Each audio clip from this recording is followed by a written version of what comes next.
Our speaker is Stefanie Tellex.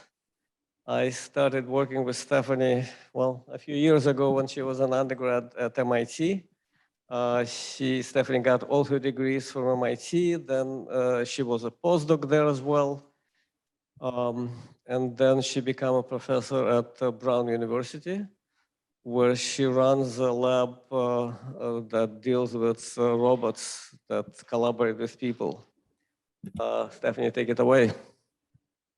Awesome. Thank you so much, Boris.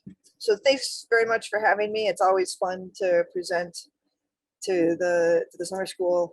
And I apologize for not being there in person. I was going to drive in, but then I slacked off at the last minute.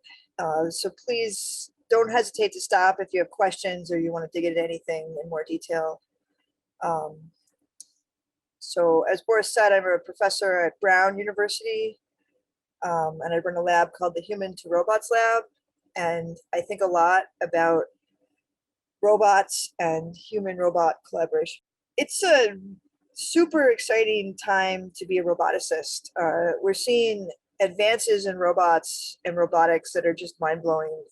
And at Brown, we just got these Spot robots and from Boston Dynamics. So these are quadruped robots with a gripper. They can manipulate stuff. And out of the box, they are just amazing. They can open doors, they can pick things up, they can dance, they can just do so much stuff. And when you see them, like you knock them a little bit and they recover, or they do this dance move where they're jumping in the air and rearing back on their hind legs and stuff like that, it's just completely spectacular to see the level of autonomy and capability that these robots have. They have obstacle avoidance, built-in stereo cameras all around to see and avoid obstacles. Just so much stuff. This is a video of one of my students, Ifra, dancing with the robot.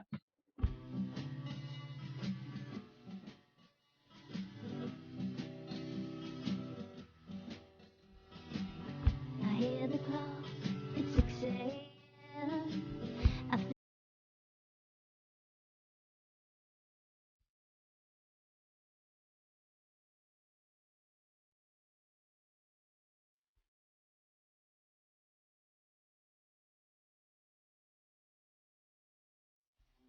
But yeah, it's a robot dancing, and it's really amazing. And it was really cool about the interface for that is they donated to us, so you have to pay extra on the spot to like get it. Like they built it and they charge extra money for it after you buy the spot. And it's basically like a video editing interface where you have like these tracks and then you pull down like the different moves.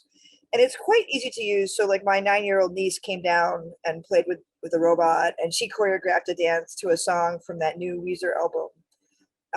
In about a 30 or 45 minutes, she had the robot dancing and stuff. So these interfaces are quite powerful. This is a picture of the controller that comes with the robot. And they really did an amazing job with how you control the robot. So there's like this very sophisticated software that I think strikes a really nice balance between powerful. Okay, so this is the interface that comes with the robot. It's like a game controller kind of thing. And they did a really nice job of making it powerful in that you can do everything that the robot can do. You can open doors with it. You can pick things up. They've got a little choreographic interface on this. They also have like a desktop version. You can tele op the robot around. So it's really, I think, a model of its kind. It's one of the best robots it is the best robot we've ever had in our lab. This is the desktop interface that comes, and you can see in the upper left a bunch of like different actions it can do, like crawl and go to and pace and trot and stuff. Running man, all these different actions. And then at the bottom is this timeline with the audio, the song you're doing, and then all the different actions to make that video that you saw part of anyway. So it's really a cool interface. So what my lab is trying to do is we're saying that, look, there's these really cool, amazing, powerful interfaces for making robots do stuff. And we want them because they're good in certain use cases, many different use cases. But we also really want to be able to talk to our robots. We want to say things in words of what they should be doing, what we want them to do. And then based on the words that we say to them, we'd like them to say other words back to us. And we'd like them to do things in the environment. So in this example, one of the core problems we've been thinking about is object fetching, object delivery. So find the mugs in the library, the living room, or the kitchen. So making the robot navigate through an environment that it doesn't know about in response to language, incorporating information from language, and integrating that information with its perceptual system in order to find objects. And we've been particularly focused on object finding, object search, and object delivery because object search is fundamental to anything else you want to do on the robot. Like if you're delivering something, you got to find the object to pick it up to give to the person. If you're opening something or actuating a door, doing something like that, well, you got to find the doorknob first before you can grab it and open it. You know, no matter what you're doing on the robot, you need to find objects as the first step. So we thought that's like the gateway to autonomous behavior. And fundamentally, what we're trying to do is solve the problem that people want to talk to robots about everything they see and everything they do. So we're trying to make models of everything the robot can see and everything the robot can do. So what this talk is about is trying to do that by making models for communication, action, and perception to enable human-robot collaboration in partially observed environments, especially through language.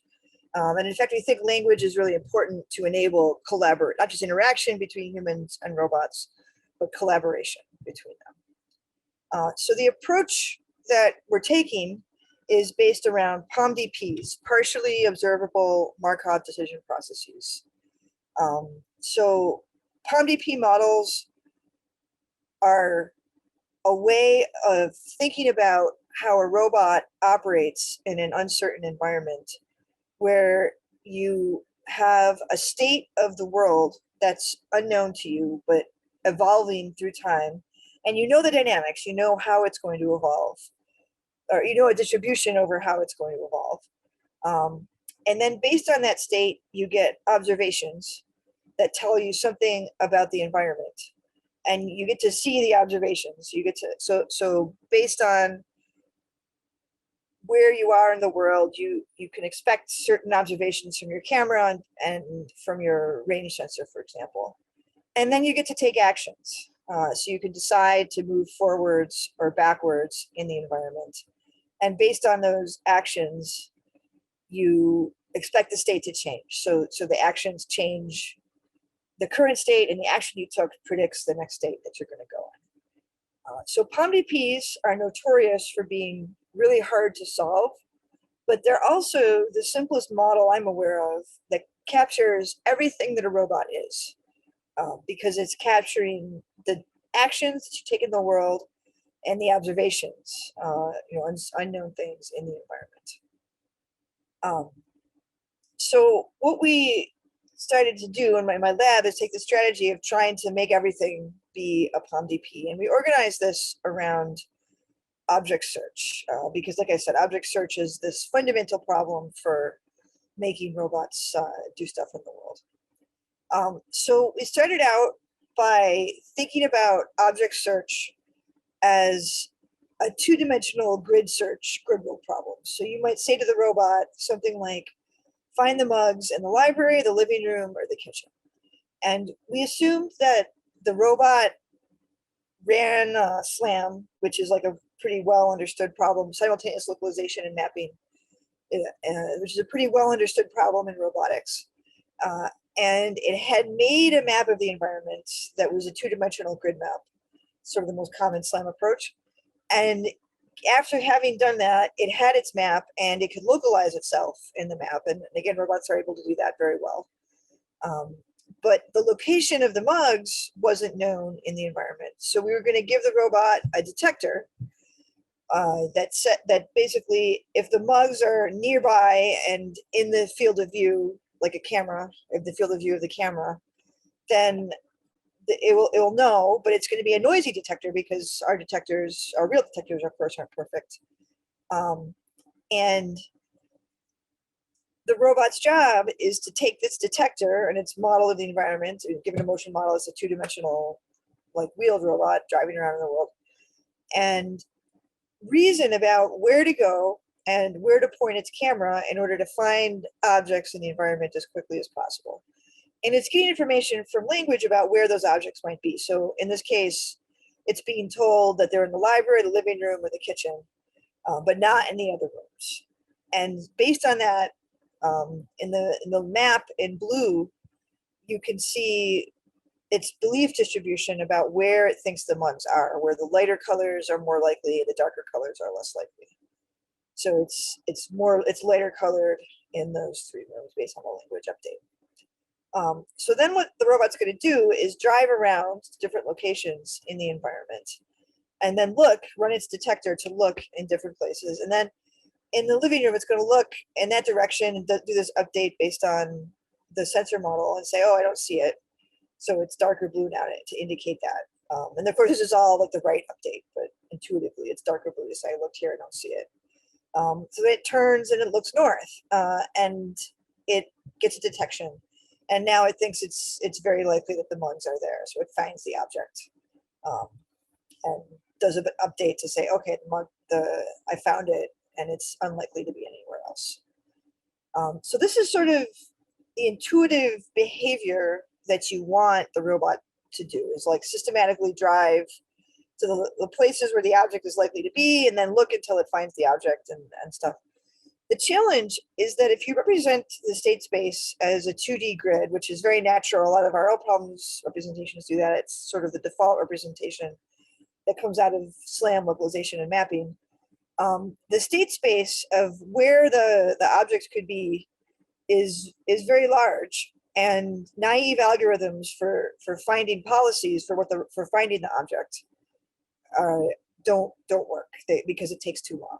So if you could find the optimal policy, it would do what you're seeing, but because it's slow, it takes a long time to find the object, to run the inference to find the object. So what we did to address this problem is we built off of a standard POMDP algorithm called POMCP, partially observable Markov partially observable Monte Carlo. Wow, I forgot the P. Definitely partially observable Monte Carlo. I thought it was tree search, but it's not a P. Anyway, POMCP is a well-known sampling-based algorithm. And what we did is extended it to an object-based representation, object-oriented POMCP. And what we did is factor the way that the rollouts and the belief updates go, so that it assumes that the world is structured according to objects and that objects are conditionally independent of each other, which enables inference to run much more quickly. And we can therefore find policies very efficiently to get the sort of behavior that we want to have the robot do, so we can find optimal policies faster. So this is sort of showing, so this one example, we're able to find this policy quickly with POMCP. We also evaluated this in simulation, but with a bunch of different world model, different scenarios. So we were increasing the number of objects and showing that it works better as you have more objects, the number of samples, essentially the number of particles, and the different sorts of language. So in all of these graphs, what you see, the dark blue line is the known policy. So that's where you're cheating by knowing where the object is. You're searching for objects, but you're knowing where the object is. So you just got to drive to the object, and that essentially lets you calibrate the rewards you're getting back, because we're showing cumulative reward on all of the y-axes. And then the red line is the random policy. So random is showing what happens when you act randomly in the environment. So that's like a lower bound for the reward. And then the magenta line is POMCP. So that's the previous state-of-the-art algorithm for solving large POMDPs. And you can see that in the graph on the left, as you add more objects, the state space gets larger and POMCP does worse and worse and worse. As you add more and more simulations, as you add more particles, essentially, everything gets better and POMCP gets better too, but still much worse than all the lines in the middle, which are variations on OO-POMCP.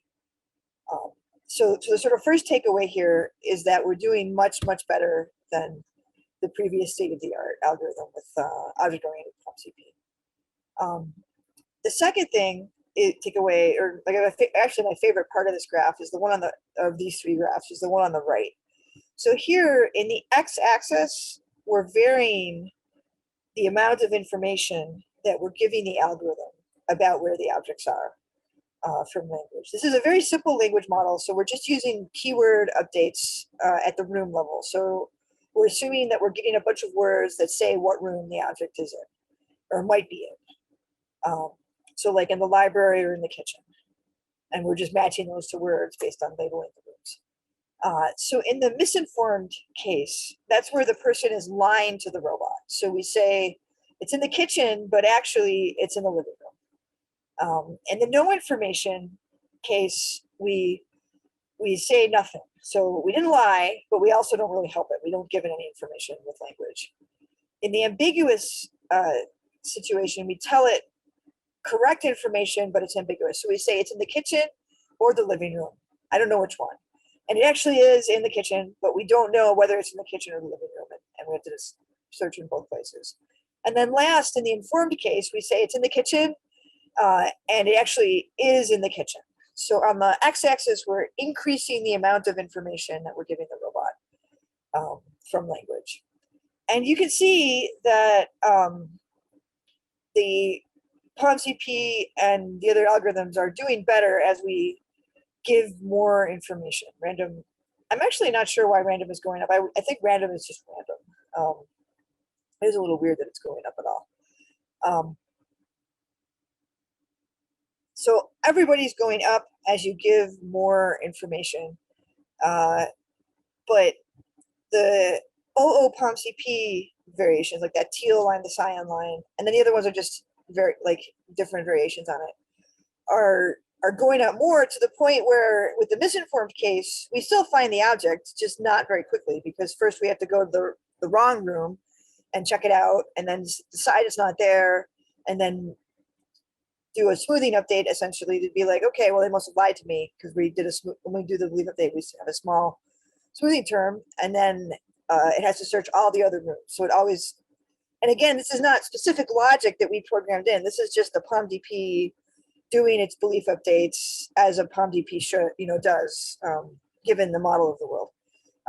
With no information, it finds it more quickly, but not as fast as ambiguous and not as fast as informed. And informed is almost as fast as the known case, the fully observed case. So we're almost doing as well as the case where we have cheating levels of information about the object, about the world. So again, this behavior is what you would expect a POMDP to do. So what's cool is that we're able to elicit this level of performance and these differences in performance in a relatively small amount of inference time. We're able to solve this large problem much faster than the existing state of the art and see the POMDP doing these cool POMDP things. I made that graph big so I could talk about it. So this is the same graph on the right here. We also made this work on a real robot. So here the robot is reasoning about the world as a 2D grid, and it's using AR tags as the detector, and reasoning about where to point its camera in order to find objects in the environment. Deciding to turn around and look the other way and then go back until it finds the object. So this is cool because the robot is able to navigate around an environment and find objects with relatively realistic assumptions for what the robot's capabilities are. But the big limitation in what you saw was that we were using AR tags or fiducial tags to represent objects. So we weren't using a real object detector. And really what a person would want to say is something like, find the green mug on the table. They're going to give you some noun phrase, and you somehow have to connect that noun phrase to objects in the environment. So the challenge is being able to recognize objects no matter what we're, essentially being able to create a detector based on the words that the person said to you. So, and the thing is that people say lots and lots of different things. So this is some examples from our data set. The left striped chair, or the top right clock, or the side with onion, or the vase in the middle. Describing objects with spatial language that you'd like to find. So we want to be robust to no matter all these different things people could say. And here's more examples, pizza, bottom right clock, rightmost vase, Coke on the top right side.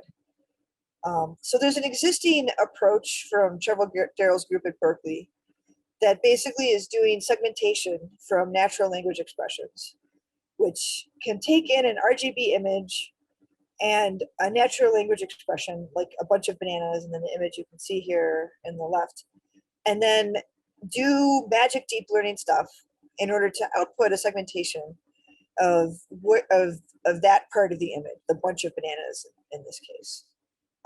So this is sort of close to what we want, because it's taking an arbitrary language and an image and giving you the location of where that object is in the image. So what we did is started with this data, this algorithm and their data set.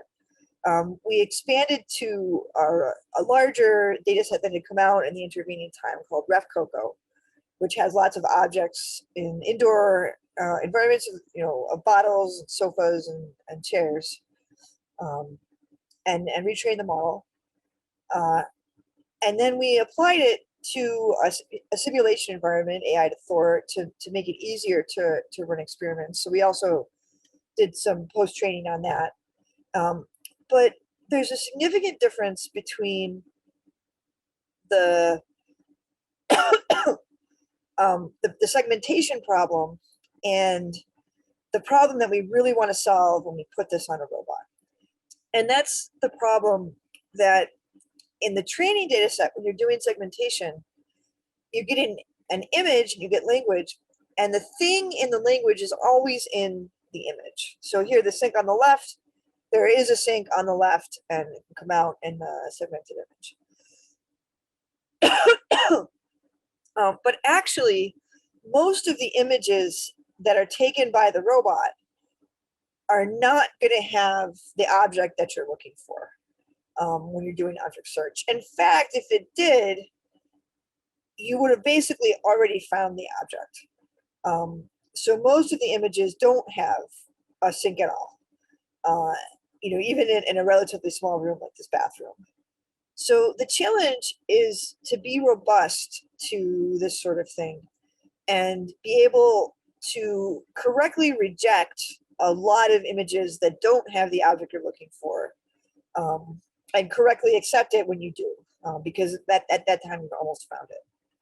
So here's another example of the toaster, the same sort of environment.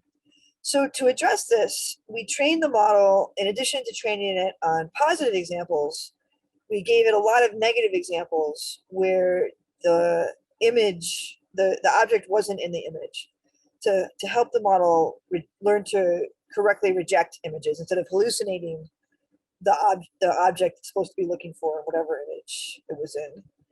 I don't know why that was there. I should fix that.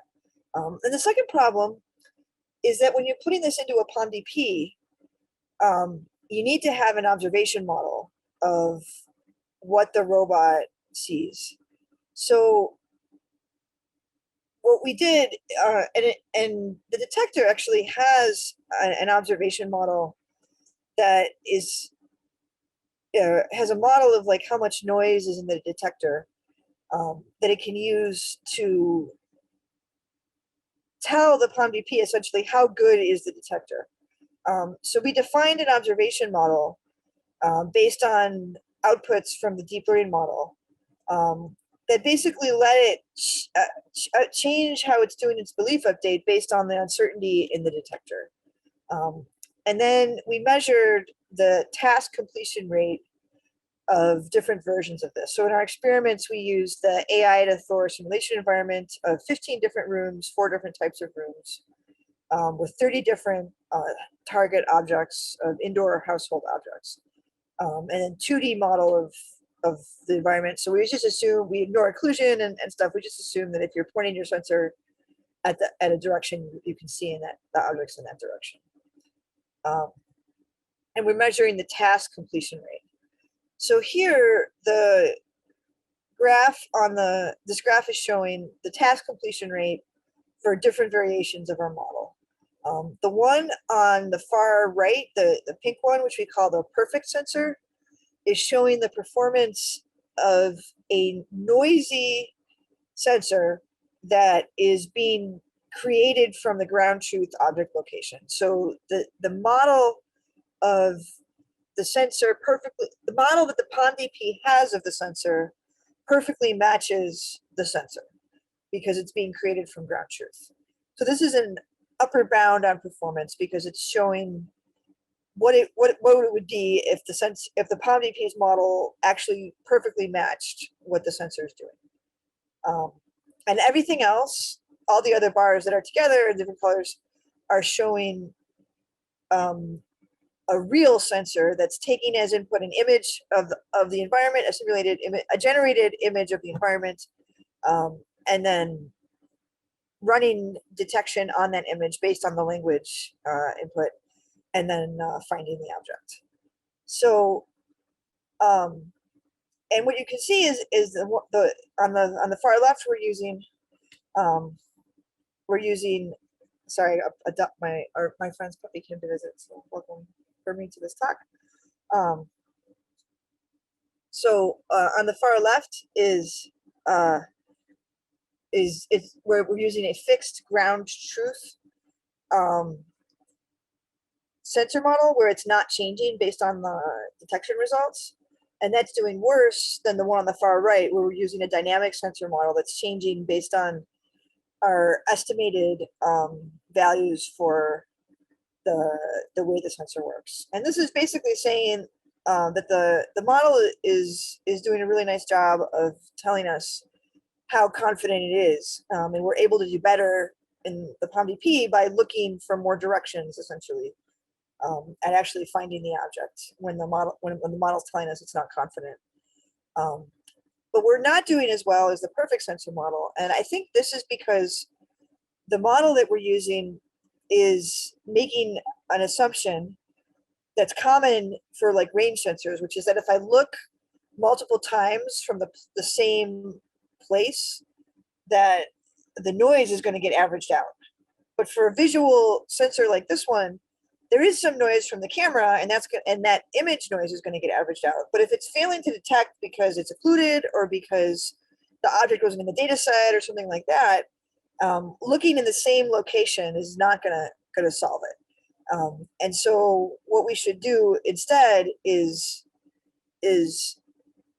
make our sensor model more knowledgeable about the 3D structure of the object and the environment so that it can reason about when it needs to look from different angles, or even follow, that this is something that's out of data set. So we need to fail and say we can't find the object or something else. And we made this run on our Spot robot. So the input language is find the green mug on the left, and it's able, just using the map, Spot can automatically create a map of the environment, and it can basically just use the map to reason about where the object is and stuff. I don't have a video in here, but that's basically what's going on. Steffi, I have one question. Thank you. Yes. Yeah, so yeah, so in the previous part of the talk, you talk about like how the algorithm can recover from a lie. So this is kind of uncertainty in the language. Yep. And now you are talking about like a robust object detection. Yep. So how do you like, when the robot doesn't see something in the scene, how can you tell it is because of the object failure or like it is the language failure, or how do the algorithm like in the POMDP handle like so it's basically based on the POMDPs model of the object detector. So the object detector, we're basically giving it a noise model of sigma, which is about its localization accuracy. So like if I see the object, what's the, plus or minus X centimeters or X and Y centimeters for, if I see the object is at this X and Y, like how far away am I from that? That's like a sigma, a variance.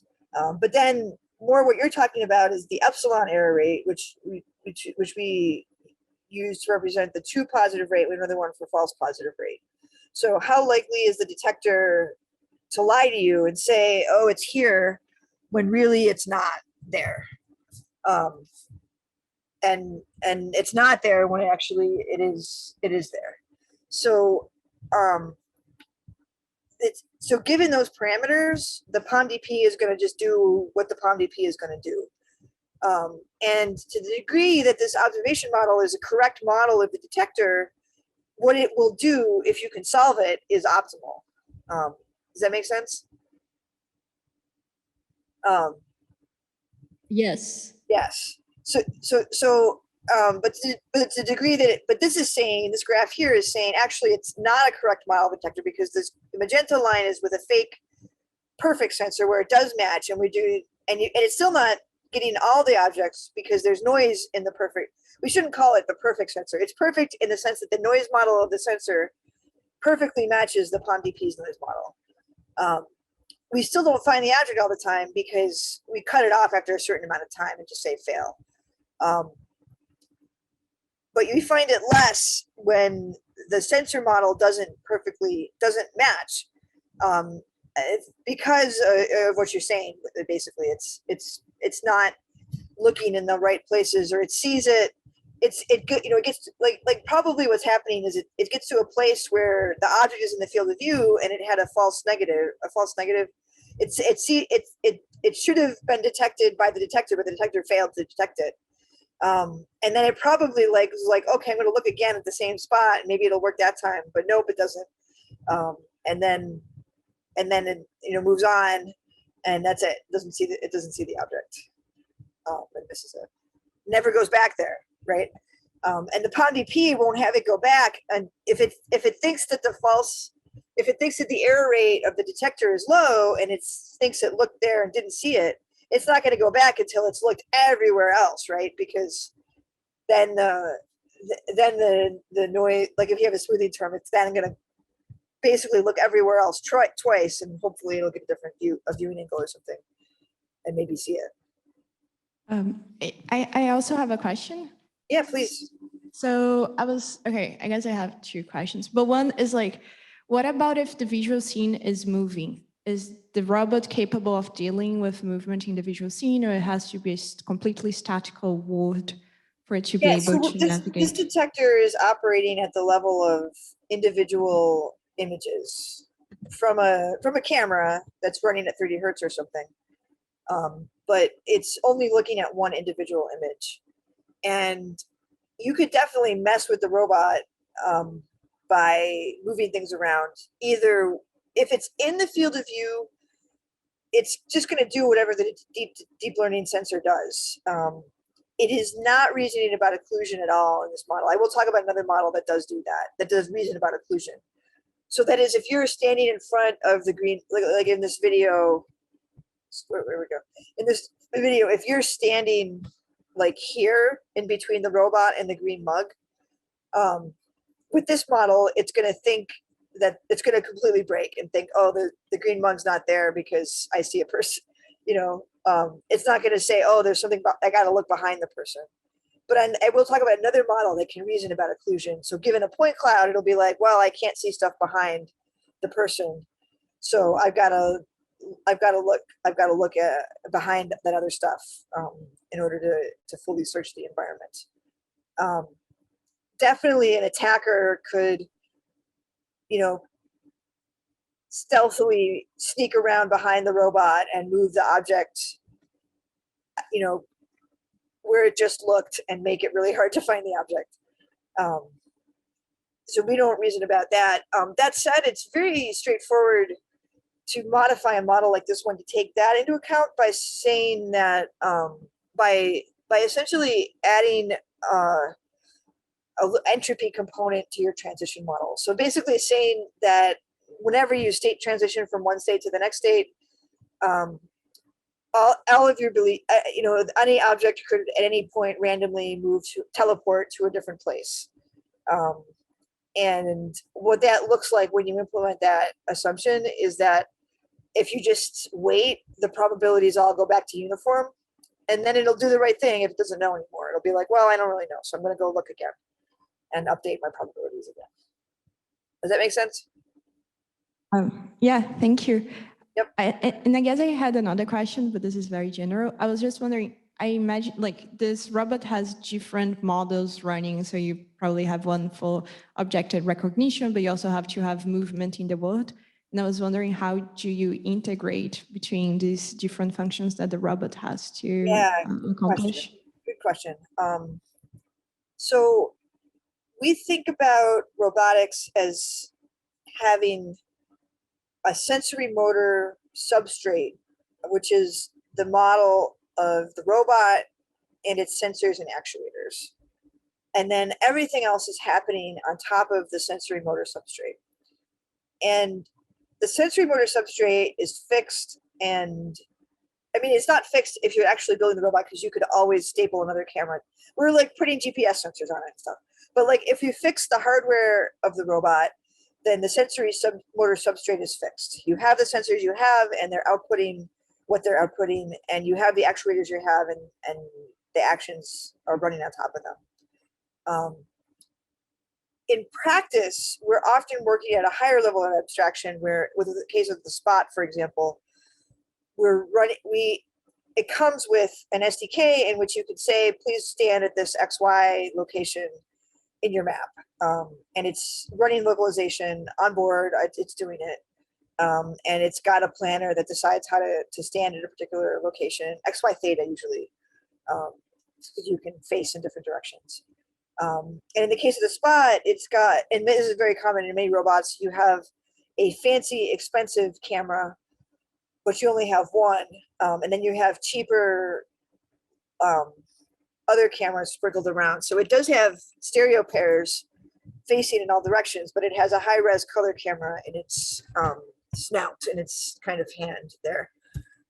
And that's, and so we're basically asking Spot to point its camera in different places. And then based on that, and we define that as the action space of the POMDP. Okay, so this is talking a little bit how you can extend the model so that it's able to take as input arbitrary language and a model of the environment, a map of the environment, the ability to localize within that map and move within that map, and then find objects in the environment. So that's pretty cool. So then we, as you guys kind of alluded, we got some questions about, well, what about moving things? And I think a related question is like, what about occlusions and stuff? Really, the environment is 3D and not 2D. So we were really interested in moving this to a 3-dimensional space. And this is challenging because if the 2-dimensional space is already like really hard to plan in, the 3-dimensional space is the cube of that, literally. So so it's even harder to plan in because the space is much, much larger. But 3D search is actually very relevant, both for manipulator robots like the Spot. The camera is in the arm, so it's very natural and useful to move the camera up and down, forwards and backwards, left and right, in order to make it move around. And of course, if you're a drone, if you're a flying robot, you're also moving in 3D space. And lots of useful things are in 3D spaces, like bookshelves and cupboards that you have to open, and behind other things and stuff like that. So to expand this to 3D, what we did is we made it reason about, we basically built out the naive model of a POMDP with a camera and a frustum. And we showed that that was very slow and isn't possible to be solved quickly. And then we used a representation, a hierarchical representation for 3D space called octrees, which represent a 3D space as like a hierarchy of volumes or subregions. And then we use that to structure the robot's belief update so that it can efficiently kind of segment the regions into volumes. We have to tell it what volumes there are. It can just decide to do that. And then systematically search within the regions and do its belief updates. And we made this run in the simulators. You can see shots from the simulator here. And then we also made this run on our Movo robot. And this is again with AR tag detectors, where it's getting sensor input and actuating its torso to move up and down with its camera, pan tilt camera. And moving around on a mobile base to find objects in an environment. So here you can see the map of the environment and then segmenting the map into regions and then searching within those regions to find objects. Here, one's up high and one's down low, one's in the middle, and it's able to find them all. And this was a RoboCup best paper at IROS last year, 2 years ago, because time flies, as Boris and I noted at the time. 3D multi-object search. Here's a video showing it going. You can see the updates running in the map below. And what's cool is like, we're not telling it like where to go, where to point its camera. It's making its own decisions about that based on its model of the world. So we talked about finding objects based on hallucinating a detector for the object. There's also the problem of like using pre-existing knowledge bases to find objects. So one example I like to give is find the big blue bear. This is an object, it's no longer on Brown's campus, but it was. And it was a piece of artwork where there's a lamp shade and a big blue bear, and you can see from the scale it's quite large. Okay, big blue bear. It's very distinctive whether there is or is not a big blue bear on my screen, as well as whether there's one in your field of view. It's a great landmark because it's so distinctive. But by definition, because it's so distinctive and interesting and unique, it's never in your training set, right?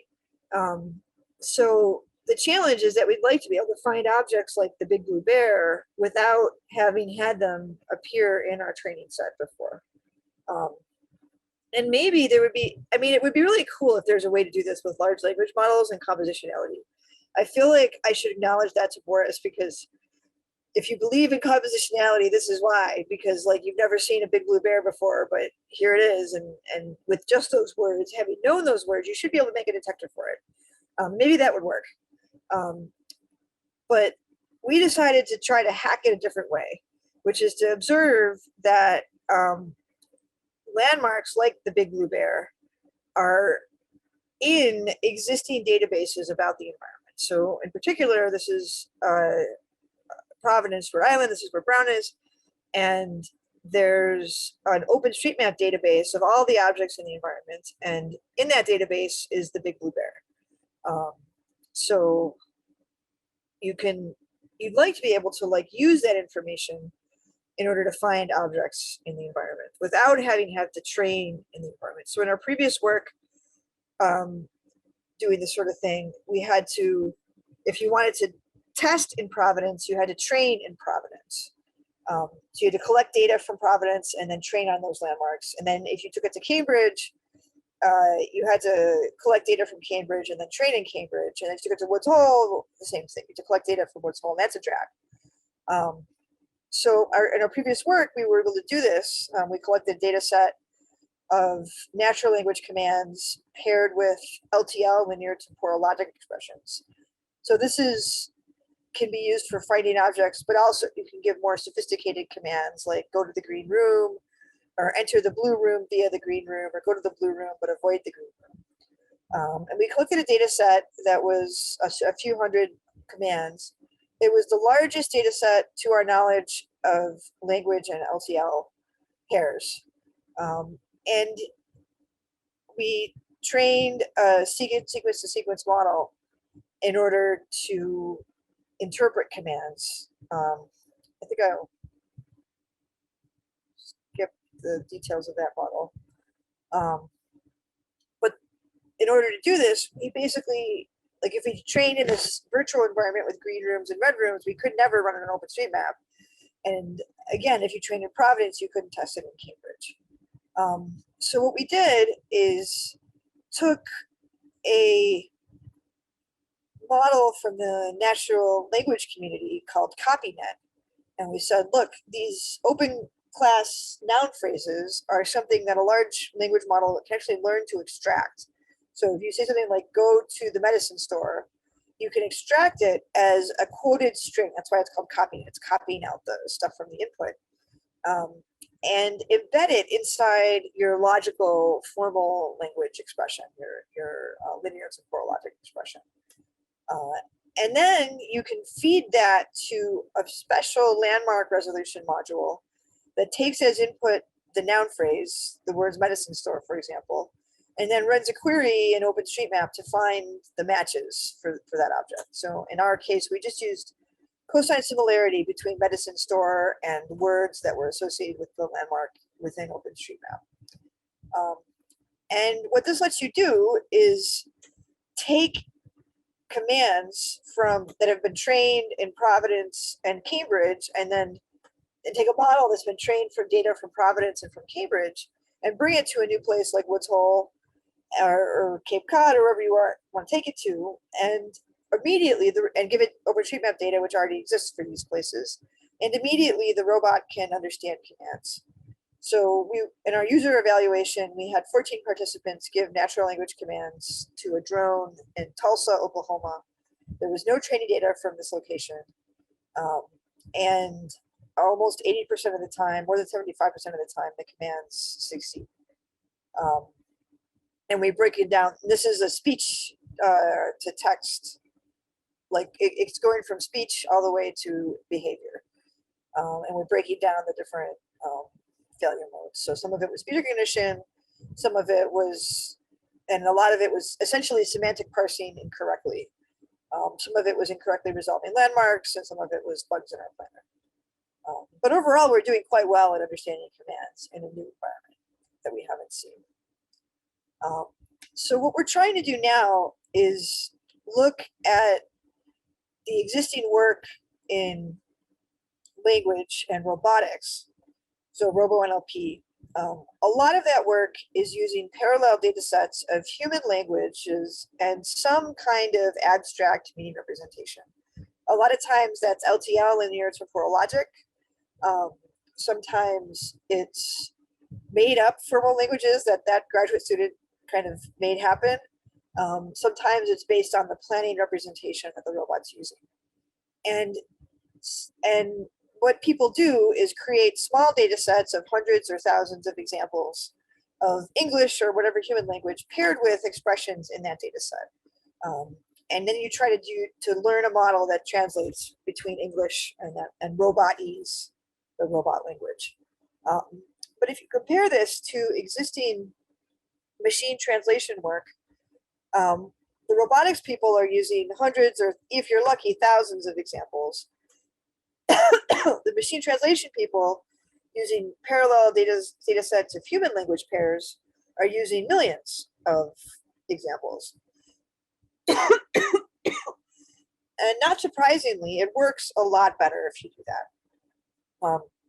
So what we did in my lab is we looked at this and we were inspired by the work in the GeoQuery domain. So GeoQuery is, so in the GeoQuery domain, the training in the first time the data set was published in 1996, the training instances consisted of sentences paired with the parsed sentence. So somebody annotated the parse tree for those sentences.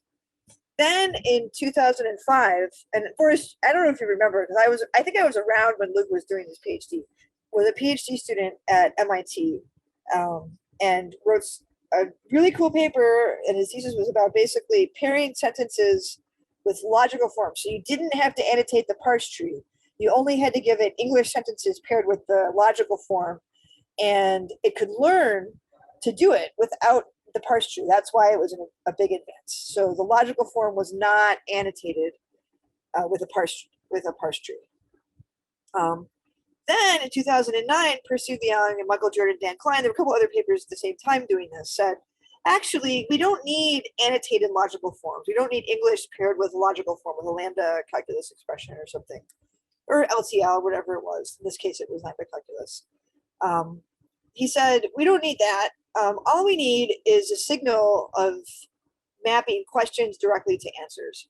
And the logical form is going to be something internal to our system, and we're not going to use the logical forms at all at training time.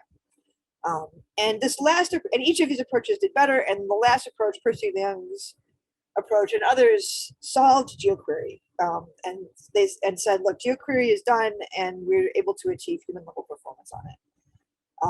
So looking at this trajectory, we were inspired by this to try to do this in language and robotics, try to make that same jump from a Luke Zettelmoyer kind of supervised approach of language paired with a formal expression, to get rid of the informal expression. The thing that we had to do was decide, like, what are we going to train from? So this is for following instructions, and we're pairing natural language with trajectories. So here, the natural language instruction is walk along 3rd Street until the intersection with Main Street, then walk until you reach the Charles River.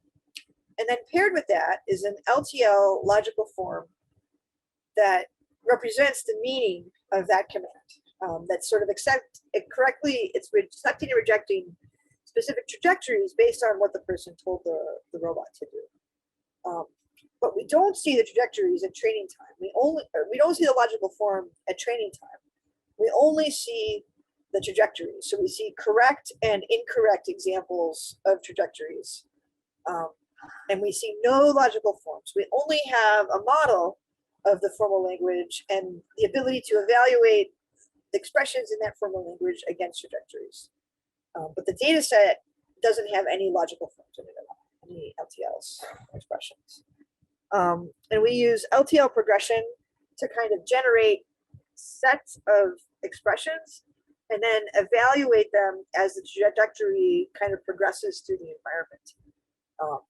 So that during training, we can figure out what LTL expressions go with which essentially annotate the data set with LTL expressions. We show the people on Amazon Mechanical Turk trajectories sampled from the K's shortest path, and we ask them to give a natural language description that describes one trajectory while specifically excluding the other. This is much easier for our Turkers to do than annotating LTL. So we can collect a lot of different trajectories per environment because we don't need any LTL at training time. So this is the largest data set of language mapped trajectories that we're aware of. And there's no LTL required at training time. There's some red X's to indicate that. And we tested on 100 unseen trajectories of natural language commands of varying lengths.